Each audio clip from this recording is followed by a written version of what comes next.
Mirëmbrëma dhe mirë se vini në ora e fundit. Do japim këtë hapësirë informative me një lajm të fundit ku një shpërthim i fuqishëm ka ndodhur mbrëmjen e sotme në Shkodër. Gazetari ynë atje informoi se eksplozivi është vendosur në një biznes dhe për më shumë detaje do shkoj në këto momente në komunikim të drejt për drejt me gazetarin Simon Shkreli.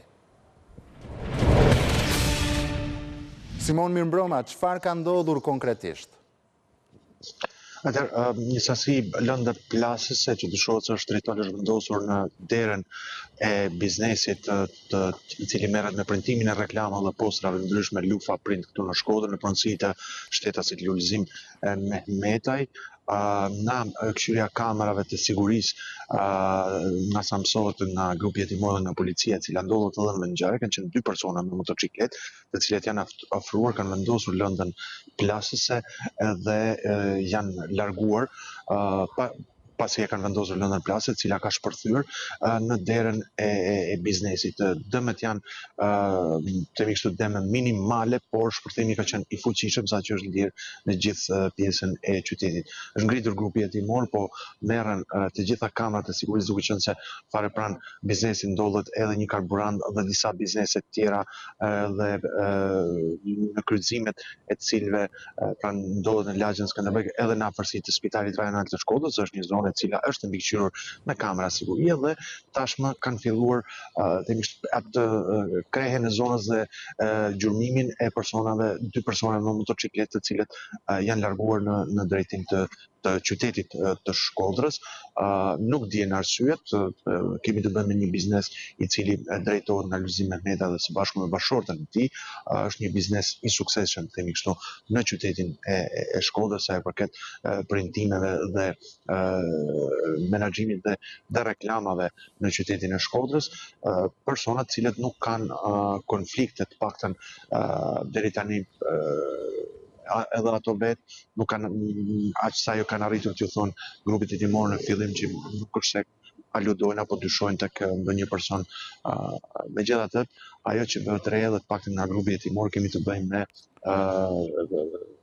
vendosja e territorit është për çështjen e konkurrencës. Simon Shkreli, të falenderoj për këtë komunikim të drejt për drejt.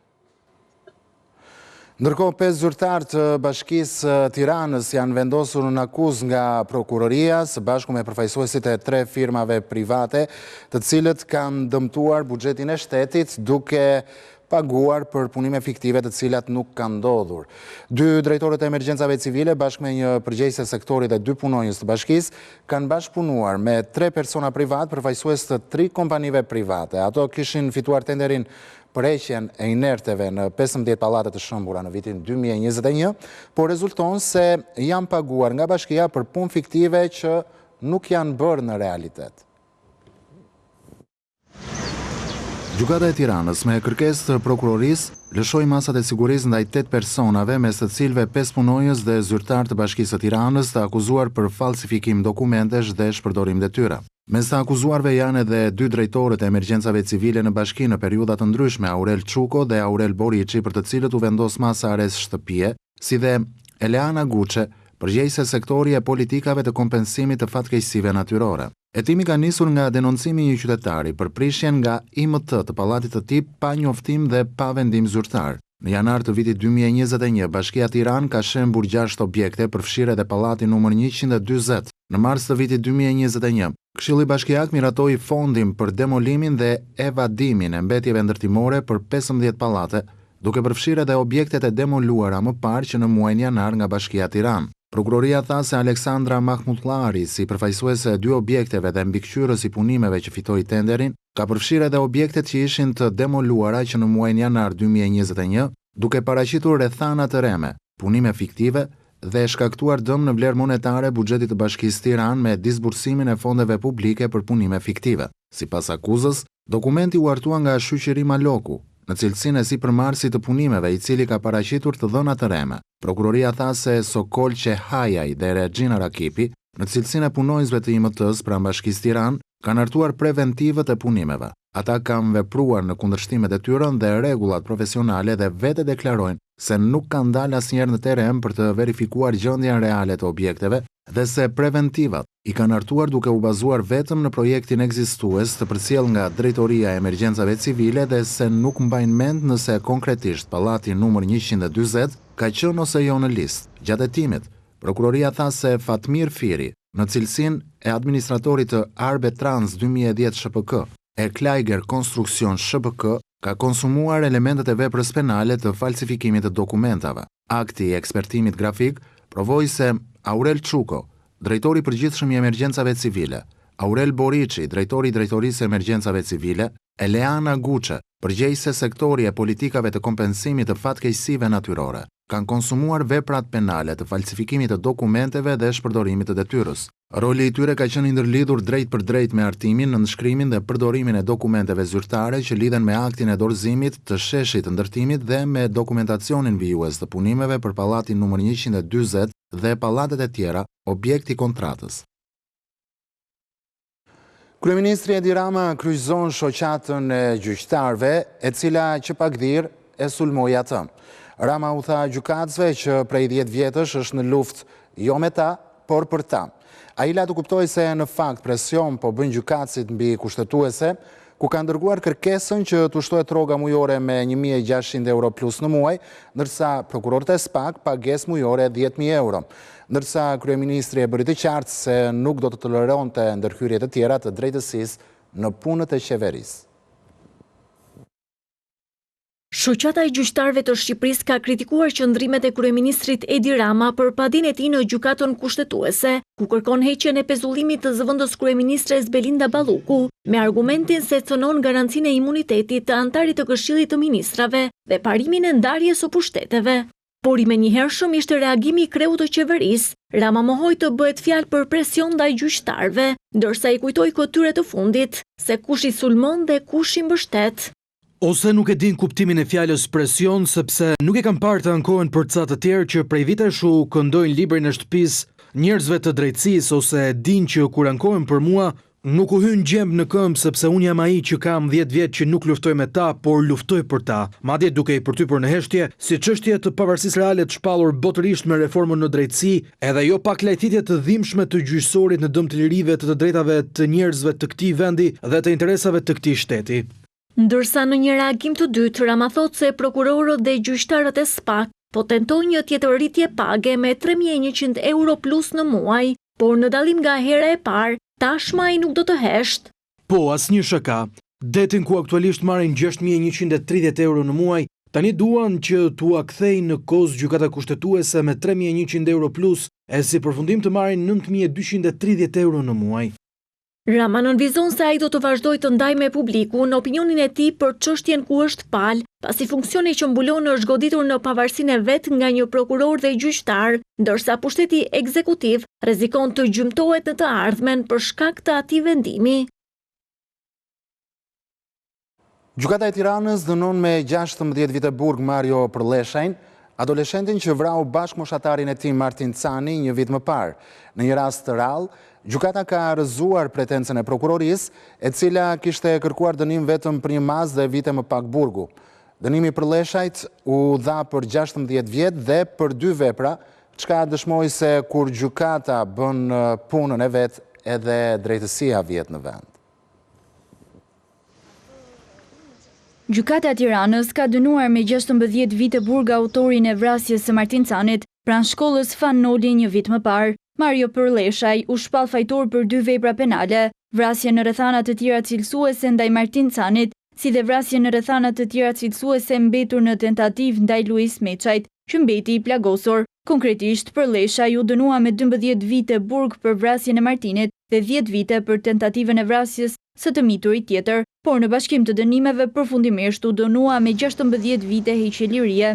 Prokuroria kishte kërkuar dënimin me 25 vite burg për veprën penale vrasje në rrethana cilësuese, kundër 2 ose më shumë personave, por duke mbajtur parasysh nenin 97 të kodit penal për të miturit që parashikon se nuk mund të jepet më shumë se gjysma e dënimit të parashikuar për këtë vepër në kodin penal, pra dënimi nuk mund të kalojë mbi 12 vite. Avokati mbrojtës i familjes Cani pas përfundimit të seancës tha se është dakord me vendimin e gjykatës. Mbas një vjedhje pak nga ngjarja tragjike e vrasjes së Martin Canit, kemi një vendim gjykate, i cili është një vendim i drejtë. Vrasja e Martin Canit ndodhi më 18 nëntor të vitit 2024, ndërkohë konflikti mes tyre e kishte zanafillën disa ditë më parë, më 18 nëntor pas mësimit. Të miturit u takuan jo shumë larg oborrit të shkollës Fanoli, ku nisi konflikti që përfundoi me vrasjen e Martinit, plagosjen e shokut të tij dhe vetplagosje të autorit me thikën e tij. Bamir Topi u morë në pyetje sot në prokurorinë e posaçme lidhur me hetimet për 21 janarin. Ish presidenti i Republikës në kohën e protestës ku garda vrau 4 protestues në bulevard, u thirr në SPAK si person që ka djeni mbi çështjen. Pas riapjes së hetimeve nga SPAK për këtë krim shtetëror, më herët janë marrë në pyetje edhe ish kryeministri i kohës Berisha, si dhe ish ministri i Brendshëm Basha. Joni Keta do të jetë kreu i ri i Byros Kombëtare të Hetimit, Këshilli i Lartë i Prokurorisë, dha vot unanime nga 11 anëtarët emrin e tij të propozuar nga SPAK për drejtimin e BK-s. Joni Keta ushtronte funksionin e kreut të komanduar të këtij institucioni dhe pas përfundimit të mandatit të drejtueses mëparshme të BK-s, Aida Ajnaj, në gusht të këtij viti. Nga kjo e martë e 9 dhjetorit, Joni Keta do t'jetë drejtues i Byros Kombëtare të Hetimit, të cilësuar si FBI-a shqiptare. Joni Keta do drejtoj këto institucion për një mandat 5 vjeçar, pa të drejtë rikandidimi. Këshilli i Lartë i Prokurorisë dha vot unanime nga 11 anëtarët për emrin e Joni Ketës të propozuar nga Komisioni i Posaçëm, i ngritur pranë SPAK për drejtimin e Byros Kombëtare të Hetimit. Kush është dakord me vendimin? Në nisje të votimit të emrit të Joni Ketës mes anëtarëve të Këshillit të Lartë të Prokurorisë pati diskutim lidhur me procedurën nëse informacionet e SPAK mbi përzgjedhjen e Joni Ketës duheshin lexuar të plota, por më pas u vendos që procesi të vijonte sipas procedurës së zakonshme, leximit të informacionit të përmbledhur të depozituar nga komisioni i ngritur pranë SPAK. Gjatë gjithë procesit të përzgjedhjes së Joni Ketës në krye të Byros Kombëtare të Hetimit në Komisionin e Posaçëm, por edhe në mbledhjen e Këshillit të Lartë të Prokurorisë të pranishëm, ishin përfaqësues të Bashkimit Evropian dhe të Shteteve të Bashkuara të Amerikës. Joni Keta, 37 vjeç, u përzgjodh si fitues nga komisioni mes kandidatëve të tjerë që plotësuan kriteret: prokurori Andi Pokçe dhe oficer të policisë Artur Beu, Elton Kërluku, Gentian Doj, Gentian Shehe dhe Gledis Nano. Joni Keta ka qenë pjesë e strukturës së Byros Kombëtare të Hetimit që në ngritje të saj, ndërsa më pas mori detyrën e zëvendës drejtorit, pas përfundimit të mandatit të Aida Hajnës në krye të këtij institucioni në gusht të këtij viti. Joni Keta mbajti funksionin e drejtuesit të këtij institucioni.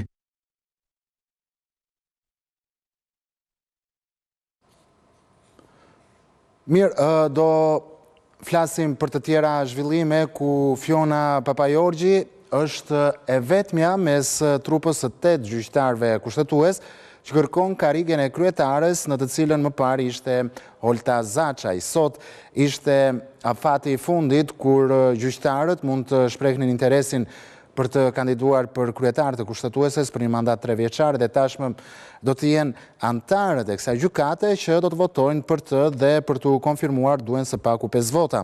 Në rast se nuk arrihet kjo, votimi përsëritet edhe një herë pas pak ditësh. Nëse sërish nuk arrihet kjo shumicë, procedura përsëritet nga fillimi. Kjo është era e dytë që Papajorgji kërkon postin e kryetares, pasi erën e parë u zgjodh Holta Zaçaj. Kushtetuesja ka aktualisht 8 antarë, ndërsa një vit nga dorëheqja e Elsa Toskës, ku vendi hap nesër procedurën për aplikimet për pasuesin e saj. Mandati i gjyqtarit të ri që do të zgjidhet nga kuvendi do të jetë 9 vjeçar pas Holta Zaçaj dhe Sonila Bejtes. Vendi i Elsa Toskës është i fundit si pjesë e skemës së ripërtëritjes së gjykatës kushtetuese.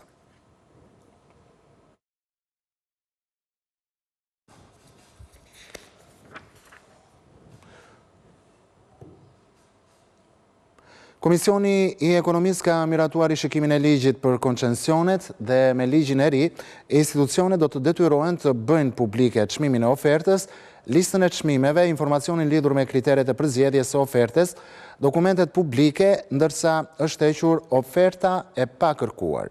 Po ashtu në draftin e ri është hequr edhe pika që ka qenë për kontratat simbolike me €1.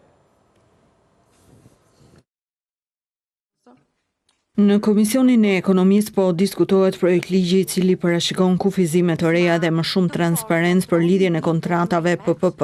Në ligjin e ri është hequr propozimi I pakërkuar, ndërsa Ministria e Financave do të ketë detyrimin për të analizuar të gjitha kostot dhe përfitimet për buxhetin e shtetit. Zëvendës Ministria e Ekonomisë tha se me këtë ligj synohet më shumë transparencë. Kjo ka qenë një kërkesë e vazhdueshme e partnerëve ndërkombëtar.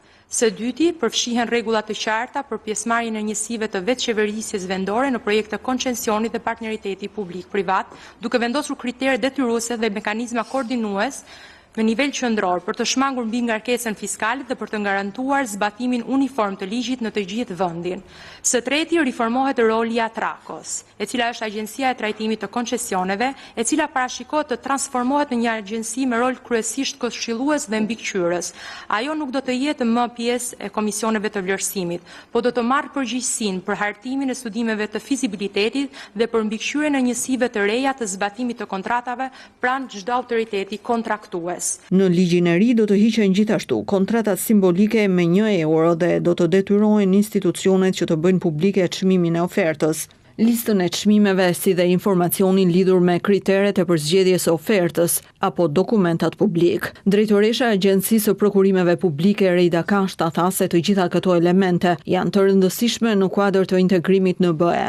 Neni 4 është siç ishte, madje është kufizuar sepse është hequr koncepti I €1 dhe është në përputhje me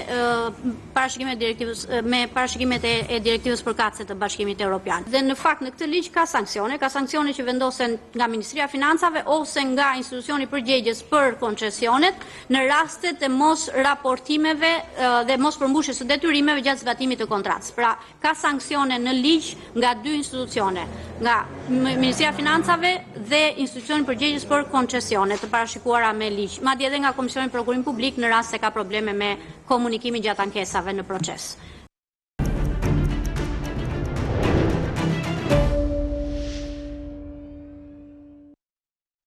Mirë, me mua në program jam bashkuar avokati I njohur zoti Hidayet Beqiri, avokat mirëmbrëma dhe kënaqësi që me mua në orë. Kënaqësi për mua, faleminderit për ftesën. Gjithashtu dhe ish prokurori dhe avokati zoti Ervin Karanja. Zoti Karanja, mirëmbrëma, kënaqësi që je drejt për drejt në ABC News. Faleminderit për ftesën. Zoti Karanja, dua ta nis këtë bisedë pikërisht me ju. Pas Sali Berishës dhe Lulzim Bashës, sot në SPAK u paraqite ish presidenti I 21 janarit, Bamir Topi, në kohën kur garda vrau 4 protestues në bulevard.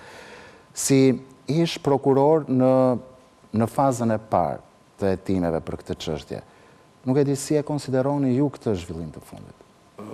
Zoti Bamir Topi ka qenë president në kohën që ka ndodhur ngjarja. Ky është fakt. Tani pyetja lind pse Bamir Topi është rritur për këtë ngjarje.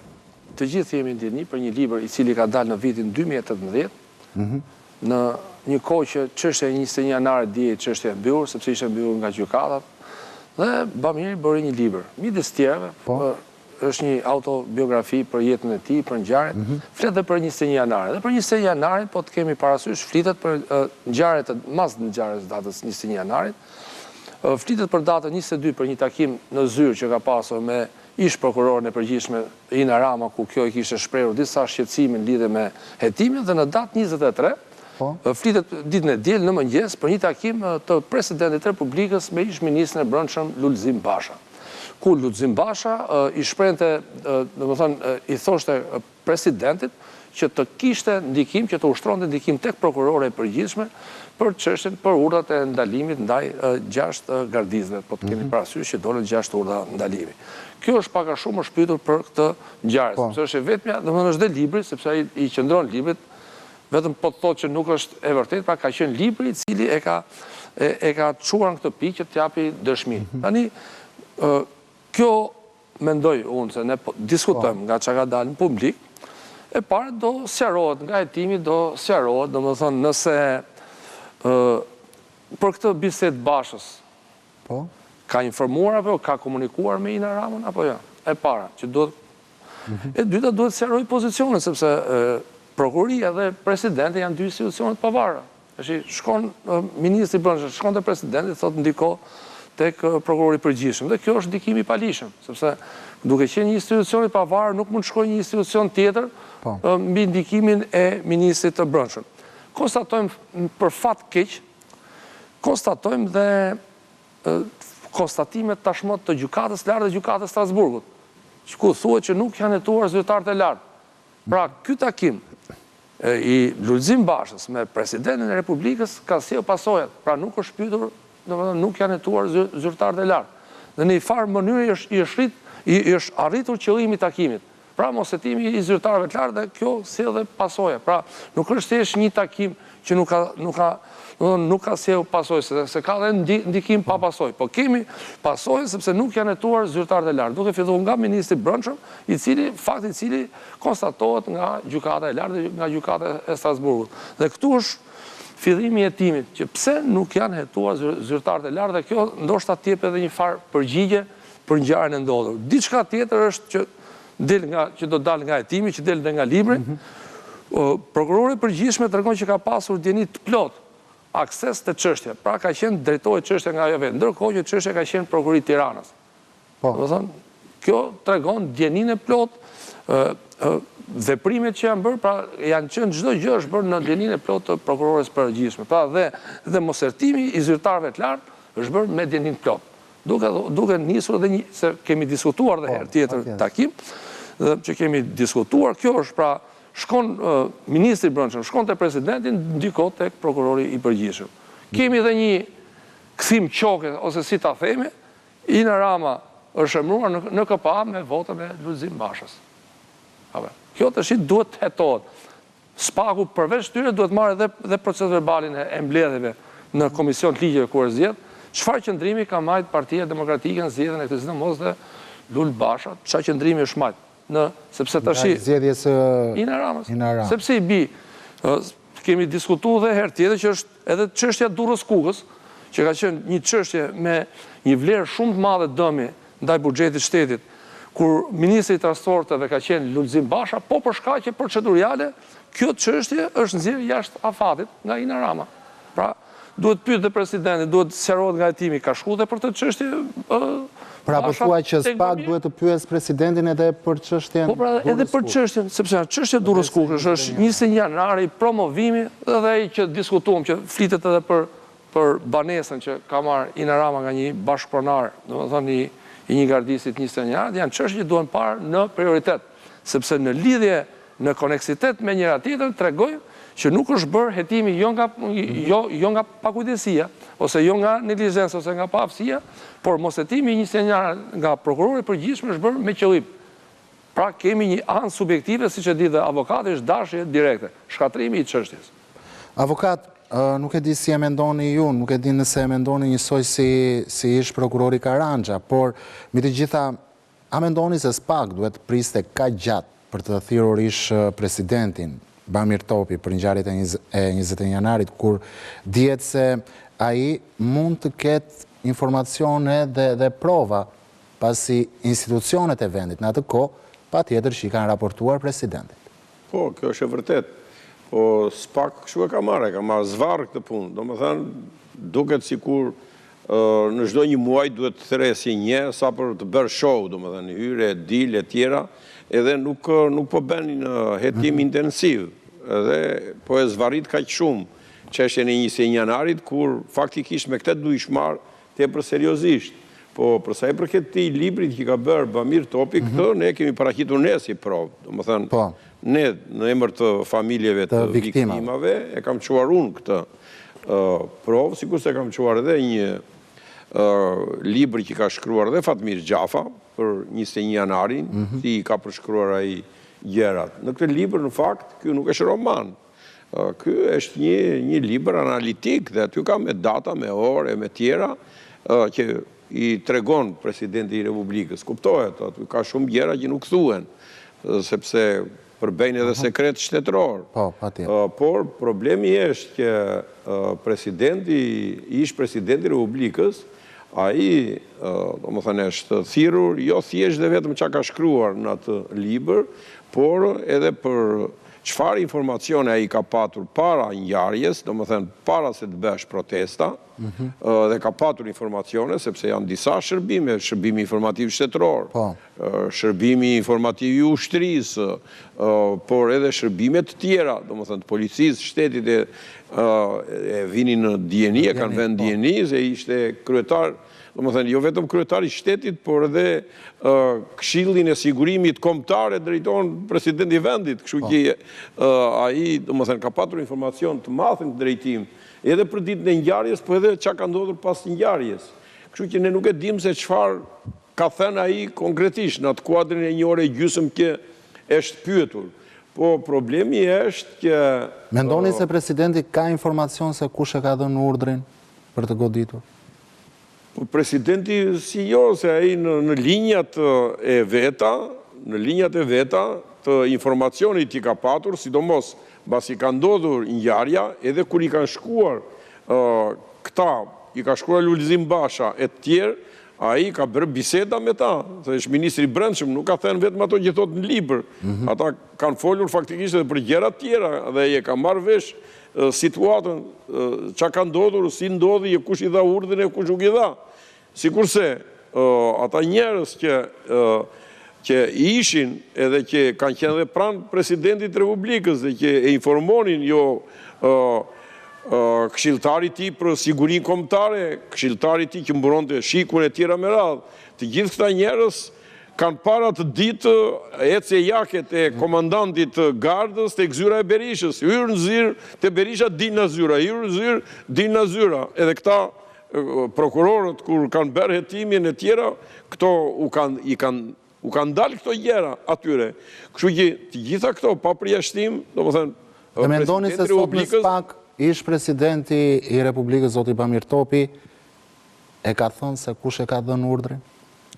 Po i nuk mund të thot do të se s'ka qenë ai vetë atje që ta dëgjoj këtë, edhe nuk mund ta marrë ai, domethënë, këtë atribut ta thot, sepse edhe po ta thot, ajo është fjalë pazari duhet jetë, sepse s'ka ai një gjë, domethënë që t'ja në rast se ai ka diçka me shkrim që një institucion përkatës bie fjala në formën e një prove direkte e ka dëgjuar dhe ja ka shkruar, ai atë që i kanë shkruar e thot. Po problemi është që ai do thot ato që di ai vetë. Po këtu çështja kryesore është tek ajo që më së paku me këto që ka deponuar sot ish kryetari i shtetit, ai faktikisht indirekt ka dhënë të kuptohet që Berisha jo pa qëllim ndikonte tek provat. Jo pa qëllim e ka dërguar Lulzim Bashën atje, që ta mbulonte, domethënë, një të vërtetën e asaj ngjarje tjera. Sikurse, jo pa qëllim dhe ai thot që çfarë i ka thënë prokurores së përgjithshme që heto ti se pas, domethënë, më ke mua mbështetje e tjera me radhë. Në fakt, të tëra këto janë prova indirekte që e ndihmojnë SPAK-un. Në çfarë aspekt e ndihmojnë? E ndihmojnë se kur Berisha thot që ky që një gru shteti dhe në krye të grushtit shtetit ishte presidenti i Republikës, ishte prokurore përgjithshme e tjera me radhë, ai justifikon vrasjet që ka bërë, se thot që do më merrnin, thot, se po bënin gru shteti që të më merrin mua pushtetin, thot, dhe unë për këtë shkak i vrava. Do më thënë ata dhe edhe qëllova mbi ta që të mbronja institucionin, kjo është afërsisht. Po faktikisht nuk ndodhi gjë në hetim, edhe me të drejtë prokurori thot që Ina Rama në rasti konkret ka shpërdoruar detyrë se ajo e kishte në kompetencën e vetë që të fillonte hetimin, sidomos këta që ishin me imunitet e ishin zyrtarë të lartë dhe zyrtarët e lartë i kishte ajo në kompetencë për t'i hetuar dhe ajo ke bërë një gjë të tillë. Pra, megjithse presidenti i vendit i tha që hetosem ke mua mbrapa, ajo nuk bëri faktikisht, ajo bëri të kundërtën. Ja, më lejo të marrë edhe një mendim nga prokurori. Prokuror Karanja, Bamir Topi e ka akuzuar Sali Berishën si fajtor për 21 janarin, madje ka dëshmuar se ish kryeprokuroria Ina Rama ka qenë në presion nga kryeministri i kohës për të mos hetuar ngjarjen. Por a mendoni ju se këto qëndrime Bamir Topi i ka patur edhe sot para SPAK, para prokurorëve të SPAK? Unë deklaratën, do më thënë se çka mund të ketë diskutuar, nuk e di, por kam i diçka. Nuk justifikohet presionet me vendin e detyrës. Çdo person që merr një detyrë përsipër duhet ta zbatojë atë në bazë ligjit. Mos regjistrimi i çështjes në prokurori të përgjithshme, mos pyetja e zyrtarëve të lartë, mos verifikimi i zyrtarëve të lartë ka qenë kompetencë e Ina Ramës. Aq më tepër që Bamir Topi ka fol me kompetencë që zbato ligjin. Pra ligji nuk është zbatuar, se këto nuk e them unë dhe Idajeti, ose e diskutojmë po studio. Këtë e thot gjykata e Strasburgut, e thot gjykata e lartë. Ku janë zyrtarët e lartë të hetuar? Asnjë. As i çështje madje Ina Rama na del që ka ndikuar, ka dalë duke bërë pazaren thojza, duke shko te presidenti, duke taku indirekt dhe personin që duhet hetonte, se indirekt, pra ti shkon takon atë, ai takon atë tjetër, pra nuk është bërë hetimi. Kjo është e pa justifikueshme. Pra ti s'mund ta hedhësh akuzën tek tjetri pa bërë një veprim vet. Pra dëshmia e këtij lidhet vetëm me librin. Lidhet me librin çfarë djeni për faktin. Sepse po dije kjo më parë ndoshta dhe çështja mund të ikte ndryshe. Pra mund të ishte.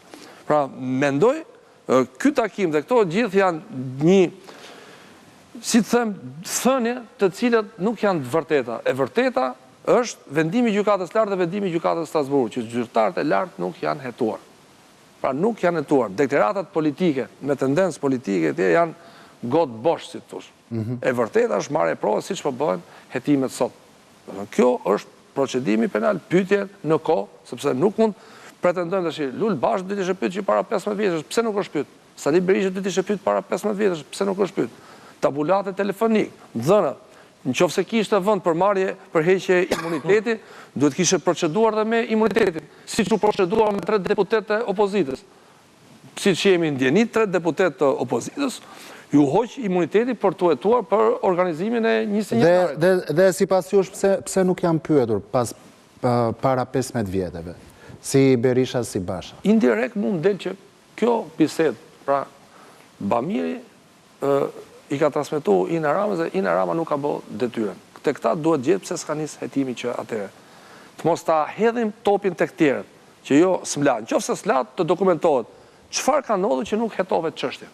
Po mirë, nuk e la ajo Lemostaleri, ajo është prokurore përgjithshme. Duhet bëj punën. Ai me të vërtet nuk e le, ai me të vërtet mund të intimidoj, ai me të vërtet mund të bëjë presion e tjera me radhë, por ti nuk të pengon njeri, se nuk e ridhin zyra ai që të kapte na duar ty dhe thosh mos shkruaj ti vendimin e fillimit të procedimit penal kundër zyrtarëve të lartë, edhe që ta çonje për të hequr imunitetin dhe atyre, siç bëre për krahun tjetër. Dhe ti vinjen kushte të barabarta, edhe të hetonte çështjen. Ajo, asë njeri nuk e pengoj atë që të nëzirte urdhër, do më thënë, ndalimi për drejtorin e përgjithshëm të policisë shtetit që nuk ekzekutoj ato urdhër ndalimet e prokurorit për të ndaluar gardistët. Me njerë, të herdi urdhëri zotëri, po pse shpërdorën detyrën? Prandaj unë me njerë filloj çështjen penale ndaj teje. Kështu që këto veprat ajo nuk i ka bërë. Sepse për këto 3 deputet unë e mbaj më se kemi bërë vetë, që se kam marrë me grupën e protestuesve dhe e di mirë të organizatorët. Janë 3 deputet, Tom Doshi, Taulant Balla dhe Besnik Bare. 3 deputet që ishë kërkuar parlamentit e imunitetit për hetim. Pra, Ina Rama e ka ditë shumë mirë procedurën, se mund ndodhë kej prokurori që nuk e di. E di mirë se për gjë kanë. Ndërkohë, nga biseda me Bamirin del njofja shumë e mirë e çështjes, del që fol me këtë. Pra kjo e di shumë mirë dhe ka kontroll të plot për çështjen. Pra del indirekt. Nga kjo del kontrolli mbi çështjen. Kupton? Aq më shumë që këta ishin të krahut protestuesve, nuk ishin këta që vranë. Këta nuk vranë njeri. Këta 3 deputet që ju hoq imuniteti. Këta ishin krahun e viktimave.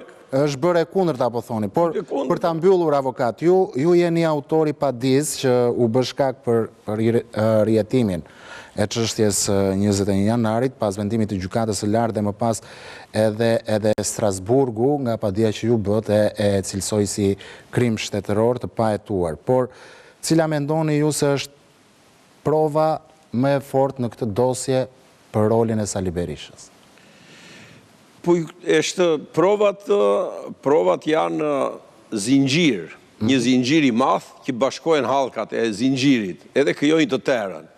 Edhe provat më të rëndësishme janë në radh parë ato që kanë në dosje gjithë videot, gjithë televizionet e tjera me radhë, dhe ku del se si e zhvepruar, si e shkilluar, kur e shkilluar, e tjera me radhë. E dyta prove rëndësishme janë që një person që s'ka interes në një krim që ndodh, në një vrasje që ndodh, e tjera, nuk ka pse ai të bëhet promotori i gjithë organizimit edhe i gjithë deformimit së vërtetës dhe i gjithë zhdukjes provave e gjithë manipulimit tyre e tjera.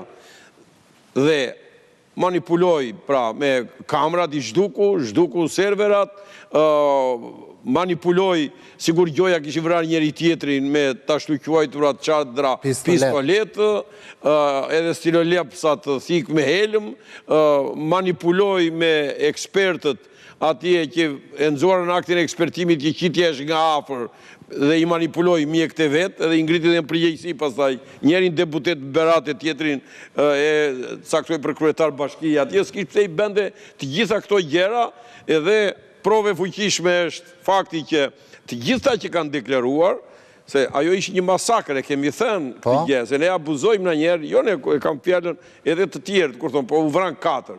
Si janë vranë 4, me janë vranë 107. Se 103 të tjerë që kanë ngellur të plagosur, ata u qëllua për të vrarë. A i Fatos Mamuta u qëllua për të vrarë. Ky Godua u qëllua për të vrarë. Edhe ky Godua, dhe sot më dërgon dhe një mesazh, tha, ndër shpjegimet që i kam dhënë, tha, në deklarimet që i kam dhënë, tha, se i kam parë me sytë e mi, dhe i kam parë me sytë e një oficerit policisë gjyqësore, tha, se kam një jetë që punoj oficerit policisë gjyqësore. Vetëm, tha, në ajo që kam parë unë, tha, komandanti gardës, nuk vinte të kë zyra e Lulzim Bashës, po të kë zyra e Saliut, hyre dil. Qa tonë të komandanti gardës që hyre dil të kë zyra e Saliut, e pasaj në fund fare, para se t'jep të urdrin, doli me syrin e ejtur, se e këshin dërmuar ata, e qarmatosën e tjera, dhe i thanë hes në shli, jep e urdrin, edhe për 7 sekonda u bë masakra. Kështu që të tëra këto prova janë zinxhir, edhe kjo është një provë indirekte, që ti në rrasë nuk e interes, pse dërgon ti ministrin e brendshëm të presidentit, që ti thot presidentit Republikës, që shikohet tani ndërhytit e gjina, që të zbusi qëndrimin me gardisë, se gardisë i ka marun bodrumi mbaj aty me ushqim e me gjitha, edhe i dekorova të gjithun ata. Si do të dekorosh të i vrasin? A i ka vrar të i dekoron. Për çfarë e bën këtë gjë? Se të realizuar misionin i dekoron, sepse o kështë edhe e kështë bërë planin me ko, që t'i vrisje t'a bë një masakrën për të mbajtur pushtetin me dhunë edhe për të justifikuar korupcionin e lartë shtetëror që të mbërthyen me presh në dorë dhe një situatë të tillë, domethënë, për t'i mbuluar këto, ti nuk e asë cipas turp se del edhe vetë atje në emision edhe këtu t'i këballa ka dalë edhe thot, do kësha vrarë edhe 300 du thot, 5 sniper kisha, një kisha në shinjesër kryetarin opozitës, do t'a benja unë djepë po t'i gjimë. Po e vërtet, është deklarat publike. Po pikri këto janë provat e fuqishme. Avokat Beshiri ishte kënaqësi që ishit me mua këtë mbrëmje në ora e fundit. Faleminderit. Prokuror Karanja, faleminderit që ishit me mua drejt në ABC. Dhe sigurisht ABC News është adresa jonë zyrtare në internet ku ju mund të klikoni për të lexuar të gjitha lajmet në kohë reale dhe po në kohë reale na dëgjoni në frekuencën e radios ABC 105 FM. Leontina Nika vjen vetëm pas pak me pas mesnate, ju ftoj ta ndiqni.